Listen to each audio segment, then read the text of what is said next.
Hello, this is Adam House, and welcome to week 10 of my undergraduate student diary, keeping track of my progress in a college course in the fall 2025 semester, global history class entitled Resisting Fascism in Global History. Again, this is week 10, and this week's subject, we're coming to the United States. We've been on most of a European kick along the way, mentioned a little bit in Asia. Now we're going to talk about the United States in week 10, about resisting fascism in global history. So, this week is kind of interesting because we are talking about resisting fascism here at home for those my fellow Americans, and this does hit close to home.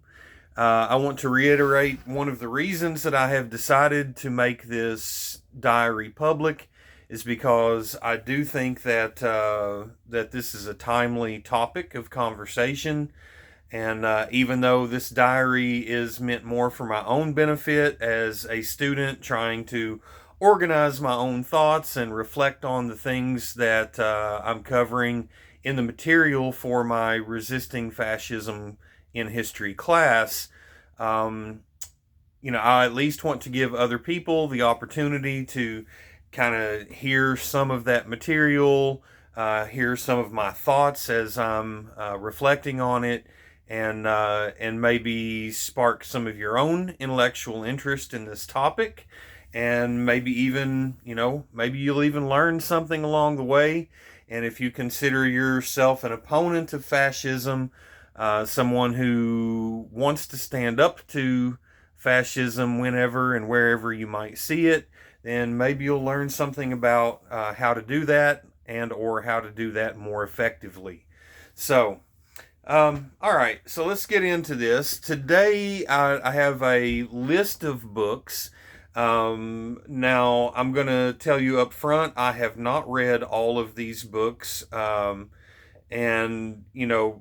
at least in their entirety. I've read sections of some of them, and others. Like I tend to do with books. When I'm studying a specific subject, especially for school, I may only read certain chapters or certain sections of a book. Um, but some do read all the way through, and I also tend to like to buy my own hard copies because it's easier for me to make my own highlights and notes in the margins and then go back and reference those again, especially as I write my papers and my reports. So, the first and most important book, important as it relates to my class anyway, is that I want to reference here is this one. It's called Did It Happen Here? And this is basically a collection of essays, various authors, historians, academics' thoughts on um, uh, the history of fascism in the United States and what we might or might not call fascism, a manifestation of fascism in America. Um, and some of the things that we could point to say maybe it's not outright fascism, but there were seeds of fascism, or there were parallels that could be drawn with fascism, and definitely people and movements and events that were linked to fascism here in American history. Now, this book, edited by Daniel Steinmetz Jenkins. Again, he's not necessarily the author, he's just the one who put this sort of collection or anthology together. And this book, I believe, was published in 2024. Let me double check. Yes. So this is a very recent work. Did It Happen Here? Published 2024. And there are several different texts in here. You have authors, you have contributions by people such as Hannah Arendt, who is definitely considered one of the aficionados, foremost historians and thinkers on historical fascism. Even Angela Davis, there's a piece by her. Ruth Ben-Ghiat, I think I might have mentioned her before in a previous video. An American academic who studies authoritarianism and political conflict and terrorism and subjects around those things. Let's see, Jason Stanley, another well-known author, Coughlin, Ballou. All these people are well-known academics who study fascism. And then the one that I want to refer to today, we're going to take a little more of a deeper dive into, is Sarah Churchwell. And her contribution is called American Fascism. It Has Happened Here, found on page 135 of this book. And so let's go talk about American fascism. But before we get into Sarah Churchwell, I want to talk a little bit about, or at least introduce you to some of these other books.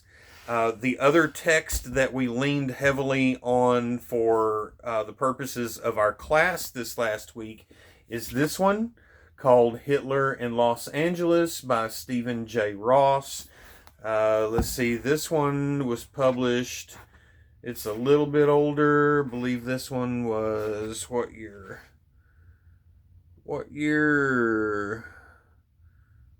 2017. Hitler in Los Angeles, published in 2017, gives a story about a kind of historical record of some events that happened in Los Angeles with a fascist movement there that was very much modeling itself after the fascist movements that were rising in Europe at the time, and considered themselves friends of Hitler and his movement over there. This is another one that you definitely want to read if you want to get a good introduction to an explicitly fascist movement and events, important historical events from United States history, our history here with fascism. All right, so, and then just in passing, not all of these texts were referenced in class. Some of these I have gotten on my own over the years because of my own interest in this subject before taking this class. Hitler's American Friends, The Third Reich's Supporters in the United States by Bradley Hart. Another one that you might be interested in. Insidious Foes, The Axis Fifth Column and the American Home Front by Francis McDonnell. And this one is pretty close to Hitler in Los Angeles. Talks about some of the same events, but another good one, The Nazi Spy Ring in America, Hitler's Agents, the FBI, and the Case That Stirred the Nation. If you want kind of a deep dive into one of the specific cases that came up when a fascist movement was definitely planning and plotting to overthrow the United States government and install a Nazi regime. Then there's Charles Gallagher's Nazis of Copley Square, The Forgotten Story of the Christian Front. This is another one that's important because of the focus on America's specific flavor of fascism. As we've talked about before, every time fascism begins to rise in any individual country, it doesn't always look the same every time it comes up. Every manifestation of fascism kind of has its own flavor, so it's kind of recycled and takes on some of the unique attributes of the nation or geographical area in which any given movement arises. And then, of course, there's one that a lot of people will be familiar with called Prequel by Rachel Maddow. And, she also has a podcast called Ultra that I definitely recommend. It's an interesting listen. Whether or not you agree with Rachel Maddow's politics, a lot of times I don't, and sometimes I do. But Rachel Maddow, I think, she's a great communicator regardless, and the work that she's done on Prequel and on the podcast Ultra, I can't recommend highly enough. It's really good listening, easy to listen to, very interesting, and delivered well. And it's if you enjoy podcasts and things like that anyway, I think you will enjoy Ultra quite a bit. So now let's get back to the book that I want to talk about the most today, Did It Happen Here? And the specific contribution by Sarah Churchwell. So, some of the things that Sarah Churchwell talks about here, some of these things I have already known before. A lot of this material, if you're a student of fascism in American history anyway, then you'll probably already be familiar with a lot of these people and events. But she also does flush out some new material that I was not aware of. And this is, again, a very highly readable book. So I recommend this one. And this particular contribution by Churchwell it's a quick read. It's only, about 12 or 13 pages altogether. So, this is very readable within, less than an hour. You can read this entire chapter and really take it in. And I think I read it in about an hour's time. And that's with making a lot of notes through the entire text. So, all right. So let's dig in here. She talks about the old quote that a lot of Americans have heard in regards to fascism. It's commonly attributed to Sinclair Lewis and his book. Right here. Actually, I have a couple of copies of this book. This is a work of fiction, but it's really good. It Can't Happen Here by Sinclair Lewis, I believe was published in, let me double check before I say anything because it's been a while since so 1935 was the original publication of this book. So early on, early on, it was one of those canary in the coal mine, if you will, that Sinclair Lewis wrote this story, similar to like when George Orwell wrote Animal Farm or 1984. It's basically told as a fiction, but serves as a warning of what can happen, or at least what Sinclair Lewis thought could happen. But there's a quote commonly attributed to Sinclair Lewis that goes, "When fascism comes to America, it will be wrapped in the flag and carrying a cross." Now, Churchwell points out that you will not find this quote within any of Sinclair Lewis's writings, and that the quote most likely comes from, she says, from James Waterman Wise.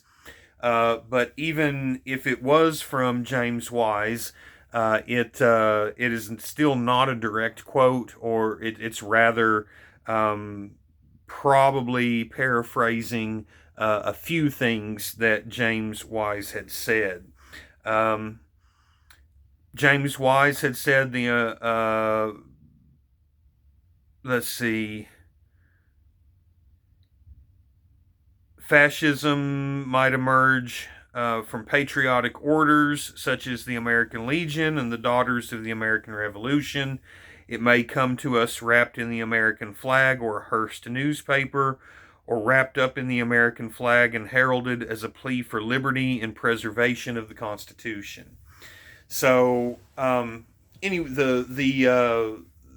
of the points that was being made here was that fascism will probably, if and when it were to ever arise in the United States, it would probably not come on or present itself as a competition with American values, but will try to validate itself as the fulfillment of American values. And so it's the proverbial wolf in sheep's clothing.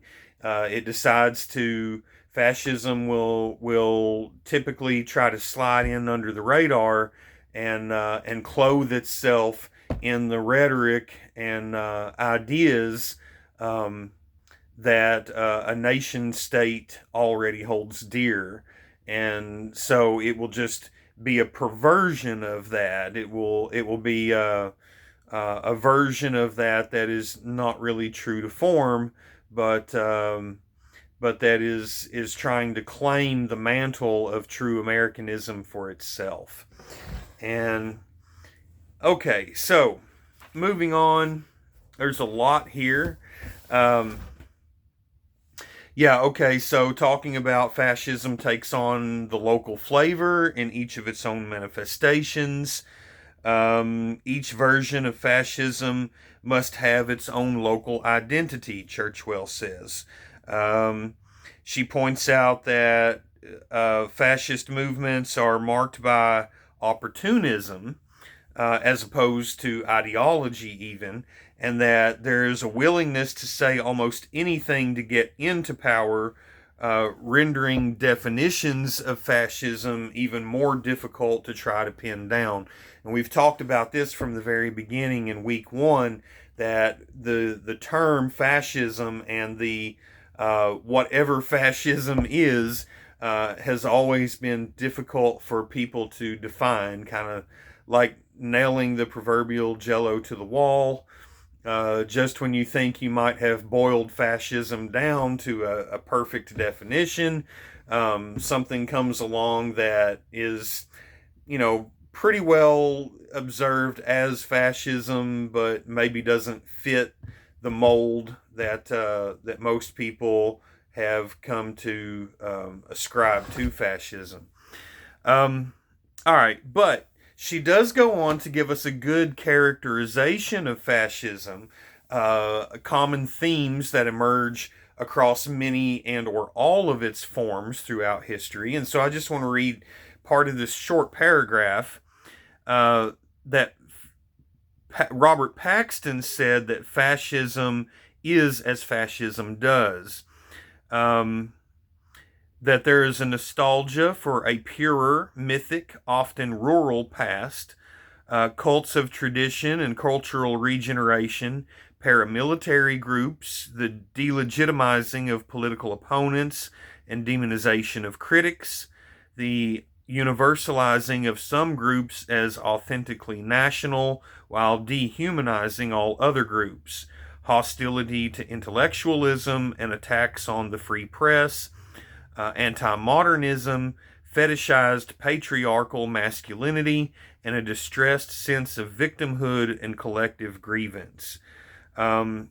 So, again, some of these themes we've already touched on before, and if you were trying to put this in an American context, how might you say that that these things have been manifested in an American movement?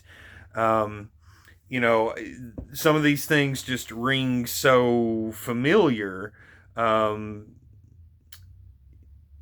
we'll get into that in a minute. Also, again, highlighting that fascism is homegrown every time it emerges. Yes, it shares a lot of similarities with other fascist movements that have arisen in other countries, but it's always a homegrown type of movement in its individual manifestation anywhere. And that Benito Mussolini himself, again, the one that many people attribute as the father of fascism, the first successful fascist, if you want to put it that way, he said that fascism cannot be imported, but must be particularly suited to our national life. And that, again, each country is going to kind of have its own flavor if fascism is manifest. So, okay, so going on to, I want to come back to this section here because this is going to be a bigger highlight, a bigger note. There were definitely different fascist movements down through American history.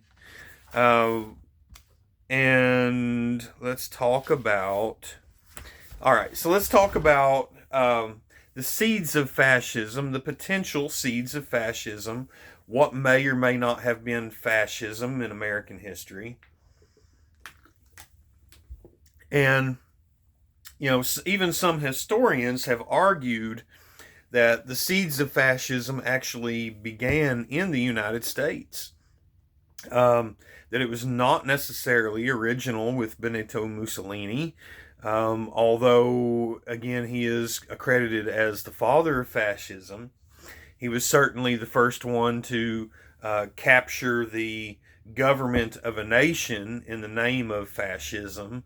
But like most things in life and in history, nothing kind of comes along of its own, but every successful movement, every successful government is always built on the pieces of things that came beforehand. So let's back up a minute and talk about that.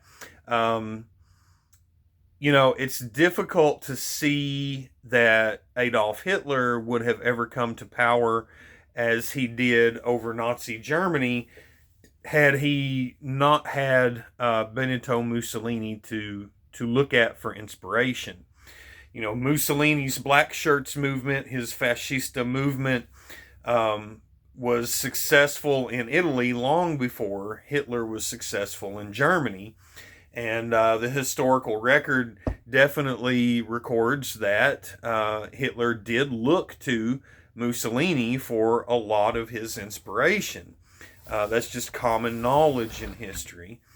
And so even if Hitler had come to power and without the history of Italy being what it was, it could have been similar to the way that it played out, but would not have been exactly the same thing had Hitler not been influenced by Mussolini. So in that way, we look at something like, I happen to be a metalhead. I like heavy metal. I like rock and roll, but I like heavy metal. And, I think a lot of people commonly refer to Ozzy Osbourne and Black Sabbath as the first heavy metal band. That they were kind of the originators of the movement. They invented a new genre. But, historians of music have often said things like, you probably would have never gotten Black Sabbath had there not been a Deep Purple and or a Led Zeppelin. And even though you might not put Deep Purple and Led Zeppelin into the heavy metal category, without the influence of a Deep Purple and Led Zeppelin, would you have ever gotten Black Sabbath? Would you? And then all the genre that has grown since then, obviously, then if you had no Black Sabbath, then you would have never probably had Metallica. And had you never had Metallica, then you probably never would have had Slipknot, right? So every generation that comes along and kind of establishes its new thing stands on the shoulders of something that came before. So, in that sense, you could say that Nazi Germany was kind of the pinnacle or the height of fascism in its heyday and in its greatest, most powerful manifestation. I don't mean that in a good way. I'm just talking about the success that the movement unfortunately did have. It probably would not have reached the heights that it did without the things that it had to stand on, which was the success of Benito Mussolini. But there's also another very interesting piece of this, and that is that some historians point back and say that the original fascist movement actually arose in the United States. And that movement arose just after the end of the American Civil War. In 1865, in April, you get the Robert E. Lee and the Confederacy surrender to Ulysses S. Grant and the Union Army at Appomattox. And then about a week later, you get the assassination. John Wilkes Booth assassinates Abraham Lincoln. And then later that year, in fact, the record tells us that it was probably Christmas Day of 1865, very close to here where I am now in Tennessee, just about an hour and a half or something down the road from me here in Pulaski, Tennessee. Some disgruntled Confederate veterans got together and created what they called the Ku Klux Klan, or what would go on to be called the Ku Klux Klan. And it was about a year or two later that they had their first convention in Nashville, Tennessee, and kind of instituted on a large, wide scale the institution of the Ku Klux Klan, and early on chose their leader, Nathan Bedford Forrest, of Fort Pillow Massacre infamy. Nathan Bedford Forrest was a cavalry officer in the Confederacy who was infamous for slaughtering a bunch of black Union troops at Fort Pillow, Tennessee, after they had surrendered. He went on and was part of the group that slaughtered the surrendering black Union soldiers. So, he had this reputation. He was popular among white supremacists and violent racists of the South. And so they made him the first Grand Wizard or leader of the Ku Klux Klan. And, if we look at the Klan and we want ask, what could it be about the Klan that we could say that it was a fascist movement? Very obviously, a few things kind of stare us right in the face. It was a nativist movement. It was a xenophobic movement. It was a racial movement as well as a religious movement. So it shares all of these things with most, if not all, of the other manifestations of fascism that we see through history. And many times fascism does emerge in conjunction with the church, or as at least as an explicitly religious movement. And the Klan, even to this day, and across its iterations throughout American history, claims itself as a religious movement. They claim themselves, they're Christian. They're explicitly Christian.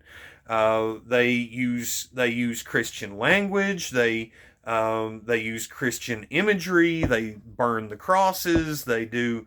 They don't just talk about the white race, but they talk about the white culture, and that Christianity is an inherent part to them of white culture.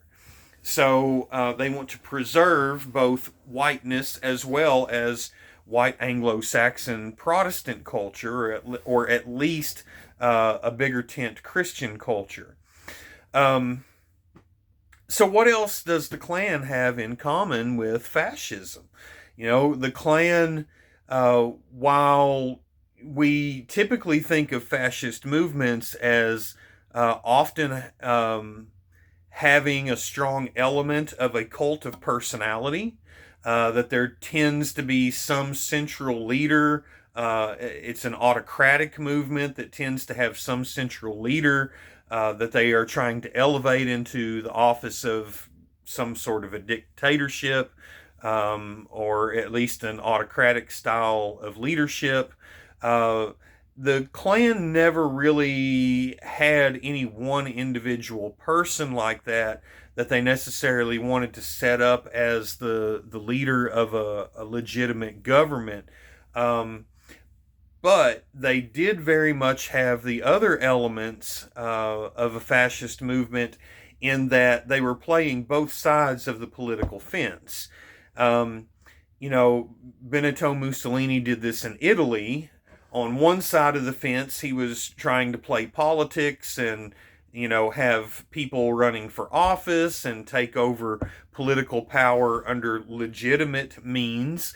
But at the same time, he had his black shirts out in the streets. And they were very much using a campaign of political violence to further their ideas and their interests. And so the Klan was very much this same type of a movement. They wanted to maintain and or reestablish white supremacy in the old Confederacy, and as far across the United States as they could. So, they were running for office. They were trying to maintain the offices that they had held during the Confederate Rebellion. And where they lost that power, they were quickly working to try to regain that political power through quote-unquote legitimate means. At the same time, the Klan was very much engaged in political violence. They were using political violence as a tool to further their interests, to scare their opponents, to demagogue their opponents, to subjugate their opponents with intimidation, coercion, and fear. So the Klan very much fits that fascist model, in that they were also playing both sides of the political fence. They had a quote-unquote legitimate side seeking political power, while simultaneously having a very politically violent side. And, it's worth noting here that the Ku Klux Klan, across its various iterations throughout American history, is the largest, most successful domestic terrorist movement in American history. It just is. So it has that kind of history behind it, and that has propelled it along and helped it to continue to be reborn in its various iterations throughout American history. So now, taking that knowledge, and this is something that I did know before I read this book, but this book points it out once again.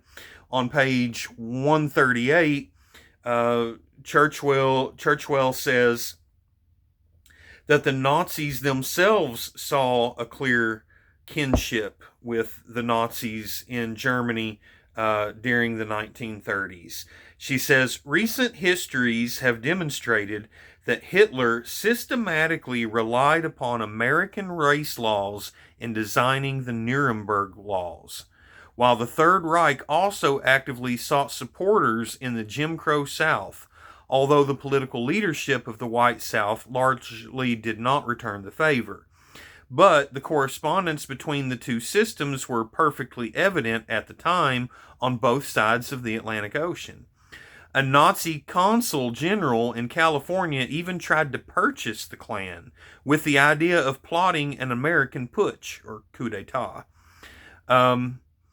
his price was too low. The Klan was nothing if not mercenary. But as journalists remarked after the story came to light in 1939, the Klan could not afford to seem foreign to be effective.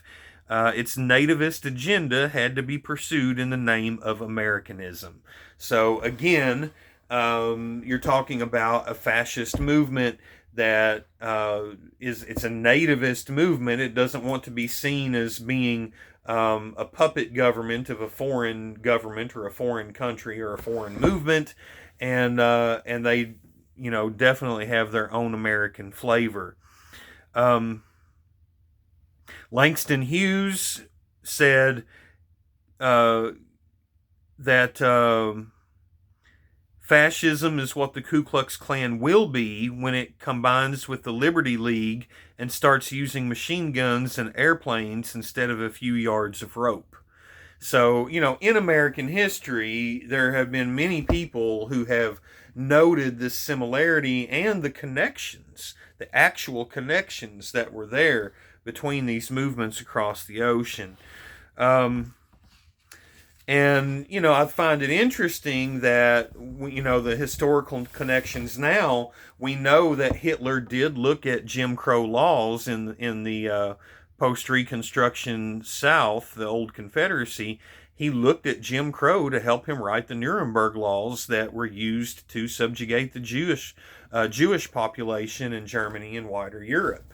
So, again, if you want to look at the rise of Hitler and the shoulders he stood on, you could say that Hitler looked at the Ku Klux Klan and other similar movements and things that were going on in the United States at the same time as he was looking at Benito Mussolini and the Fascista of Italy for direction and for inspiration for his own Nazi movement within Germany.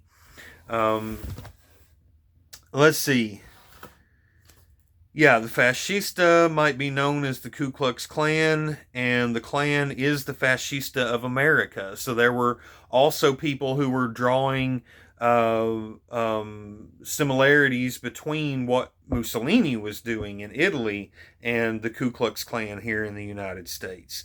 So this is an element, and I said I was going to get back to this, so I'm glad I found it here again, that Christian nationalism has always been inextricable from any movement that has claimed explicitly to be fascist here in the United States. So if you're talking about the context of, fascism takes on kind of a local flavor in any country or region where it pops up, you could say that within the United States, one of those inherent flavors of American fascism is that Christian nationalism is always a major piece of it. So anywhere that you see Christian nationalism is a place where fascism has an opportunity to arise within America.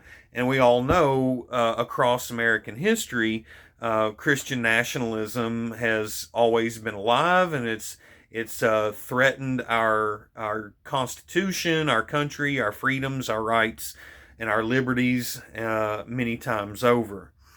All right, so let's see, what else? Don't want to go too long here. There's been other movements throughout American history. There was a Friends of Hitler movement in 1930s, changed its name to Friends of New Germany in 1933, and then went on to call itself the German-American Bund.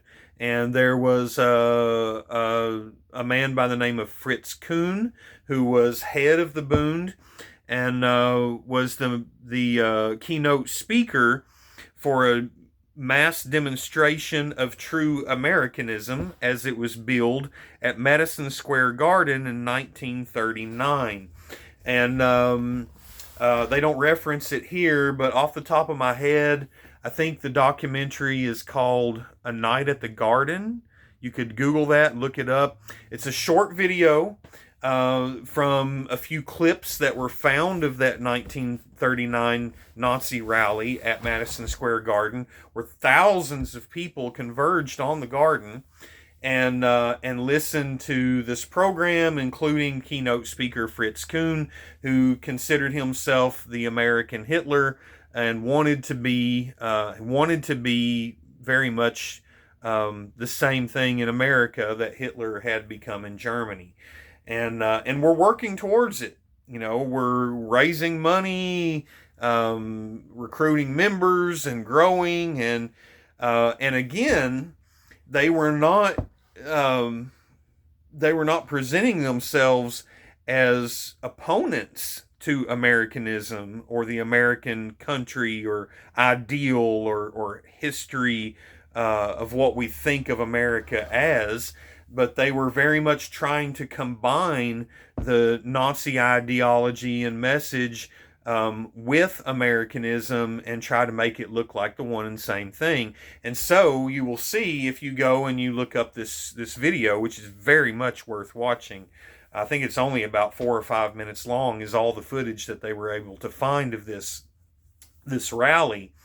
And one of the things you'll see is that on the stage, or behind the stage, prominently displayed is a huge tapestry picture of General George Washington, our first president, George Washington, the man that many historians call the indispensable man of the American Revolution and the birth of America as its own country.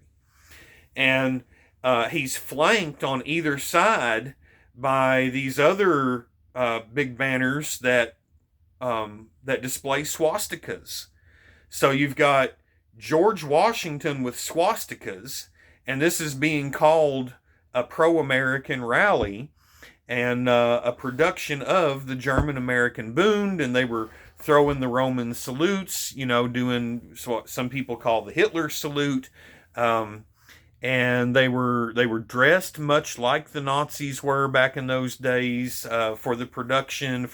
They had people marching, they had people on stage that were just kind of standing there in formation, and it very much looked a lot like a Nazi rally. Because that's what it was. It was their version of American Nazism, American fascism. That's only one of many movements that have popped up that have been explicitly fascist here in America over the years. There was also the America First movement. America First was a movement right before World War II. There was a lot of anti-Semitism within America First, but basically they like to cast themselves as an anti-war movement. They were making one of their main issues was that they wanted to stay out of the war in Europe. They didn't want to get involved in World War II. They heard the drum beat against Hitler and Germany, and they wanted to avoid getting involved in that war. And but as time went on, they really did lean into this anti-Semitism, and they were able to get people, famous people like Charles Lindbergh, the famous aviator, whose baby was kidnapped and killed. High-profile people like Charles Lindbergh to speak on behalf of the America First movement. But Lindbergh ended up giving a speech that sounded very anti-Semitic, and the people in this country, watchdogs who were concerned about what was anti-Semitism and what was happening to the Jews in Europe and around the world, called him out on it. And then by the time that the Japanese bombed Pearl Harbor and America entered both the Pacific and European theaters of World War II, America First had basically gone away. It fizzled out. Nobody was quite interested in a pro-Nazi movement as much anymore. So, but there were also other movements, that were taking place around the same time. You got people like Dudley Pelley and the Silver Shirts. If you listen to Rachel Maddow's Ultra podcast, This is one of the characters that she'll talk about quite a bit. Dudley Pelley, William Dudley Pelley, and the Silver Shirts. You also had Father Coughlin. Father Coughlin was at one time. Let's see. I think I've even got it. Do I have it? I thought I might have it highlighted here somewhere, but anyway, Father Coughlin was he was a Catholic priest, but he was known as being rabidly anti-Semitic, and for a long time, during the 1930s, he had the largest, most popular radio show in the United States. In fact, in the world, he was the most listened to radio personality in the world. Millions of people were listening to him every week, and he inspired like Christian nationalist paramilitary movements here in the United States. One of which did go on to try to overthrow the United States government, and wanted to install a sort of Christian Christo-fascist. Some people use that word nowadays. Christo-fascist kind of government here in the United States. Let's see. Again, some of the things that are common in fascist movements and were true of fascist movements here in the United States is the rabid anti-Semitism, political corruption, and then the whole anti-war thing, once fascists start to take power, tends to get flipped on its head, and then that ultra-nationalism kind of becomes more of a militarism. And so you get this irony of using anti-war rhetoric to achieve power, but once power is captured, then a fascist movement tends to go just the opposite direction and end up, invading other countries like Poland in 1939, or to the west, towards France and other parts of Europe. Or if you're Benito Mussolini, you're trying to invade France or North Africa or whatever. And if you're, if you're looking for what other things that these movements tend to do, there's this kind of ultra-nationalist war hysteria. There's a culture of conspiracy theories. That was one of the main pieces of the propaganda of the Third Reich. They leaned on the old cliches that had arisen from the what was known as the Protocols of the Learned Elders of Zion, and they the Nazis' propaganda machine was trying to sell their big lie was that Germany had been stabbed in the back in World War I, and that it was international Jewish bankers that were to blame for Germany's loss in World War I and for what they called, quote unquote, the stab in the back. And so, Hitler and his propagandists would commonly talk about the stab in the back. And it was just understood that there was this international cabal of Jews that were trying to take over the world, and that they were against the ideals that Hitler and the Third Reich claimed to stand for. So, all right. So moving on, conspiracy theories. They always tend to be a big part. Conspiracy culture tends to be a big part of fascist movements. So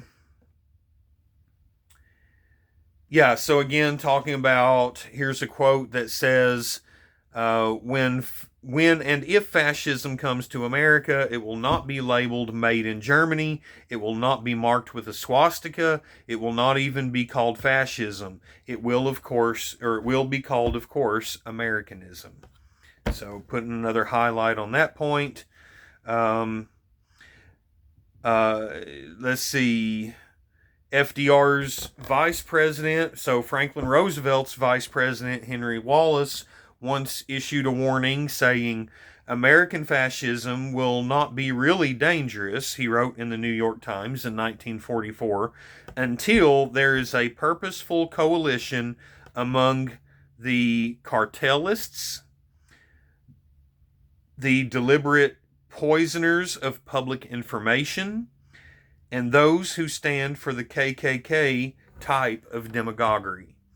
So, from his vantage point, he thought that an American fascist movement would lean on things like political corruption, disinformation, and demagoguery. So you're talking about xenophobic people who will come forward and use hateful rhetoric about those who are not white Christians, those who are from other countries, those who are other colors, those who are not Christian. That an American fascism would be made up of grifters and corrupt people, and that it will use disinformation, things like conspiracy culture, to replace good free press reporting, good journalism, and good good information will be replaced with disinformation. That there's this old term that was used in Nazi Germany. Hitler and his propagandists, they like to attack the free press. Often they would call it the Lügenpresse, which translates to the lying press. So they wouldn't just say, oh, the media or the press. They would always say the lying press. And so you might look at that as, like, in modern terminology, we might think of that as using terms like fake news. Instead of saying, oh, here's the media, here's the press, oh, you're fake news. It's always fake news. So similarities there. Another famous fascist in American history was Henry Ford, the industrialist for Ford Motor Company. He was known for publishing his own newsletter, I believe was called the Dearborn Independent. And in that, he basically recycled claims that came out of those old writings of the Protocols of the Learned Elders of Zion. So basically, he was just kind of repackaging the old anti-Semitic propaganda and pushing it out there for his own purposes. So it was well known that Henry Ford was an anti-Semite, and that he was using this kind of rhetoric and publishing this kind of stuff. So as we go on through American history, there's other manifestations. After World War II in the 1950s, you get groups like, there's an actual American Nazi Party that comes about under the leadership of a guy named George Lincoln Rockwell. Rockwell was a nationalist who embraced Nazism, embraced fascism explicitly, and ultimately he was killed by someone who was basically within his own sphere of influence. So I don't want to get too far into that right now. I've already gone so long here. All right, so yeah, and of course we get all kinds of different anti-Semitic and xenophobic policies throughout American history. So if you want to say in these terms, the seeds of fascism have always been alive in America, from the first colonial people who came here and basically committed a genocide against the indigenous people of the Americas. The quote-unquote red man was a victim of colonial violence from the beginning, and so we've always kind of had this racial tension and racial violence as part of the American experience. And then you get, even in as early as 1619, you get black Africans being brought here as slaves and being held as chattel property in the United States. And, America obviously being one of the last countries to finally abolish slavery, and had to fight a very bloody civil war. Actually, the bloodiest war in American history was fought largely over the issue of slavery. And so it has always been in American DNA. These seeds of fascism have always existed. We've had things like the Chinese Exclusion Act in our policy. We've had Japanese internment in our policy, and we've done these kinds of things through our history that have, for all intents and purposes, have just been efforts to maintain and prop up white supremacy. We want, in America, we have tended to want white Christian culture to dominate. And of course, as white people in America, white Christians fall as a share of the demographic, that only makes those who have always enjoyed the privilege of white Christian superiority within our country nervous, and not want to give up that privilege of being the majority. And as any demographic of people is finds themselves shrinking and losing, quote unquote, power, it tends to cause that demographic to lash out, and it's an act of desperation a lot of times that leads to political violence. And so that's why you get things like the Ku Klux Klan, the enslaving class of white Christian Southerners who wanted to own blacks as chattel slaves.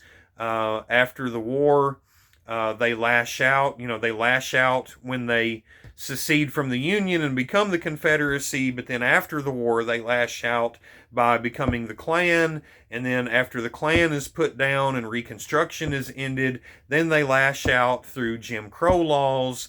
And you also get various iterations of the Klan being reborn through American history, including at the height of the Civil Rights Movement of the 1950s and 60s. So there's always been these seeds of fascism within America. All right, so let's see here. All right, so I have already gone quite a long time today, and I did not address the elephant in the room, so to speak. So I'm going to let you draw your own conclusions as you do your own research and you look back through American history, the history of fascism in the United States, and the history of fascist type movements and events and public figures, people within American history who have been explicitly fascist, and what their kind of politics and their messages and their strategies and tactics have been, and draw your own conclusions.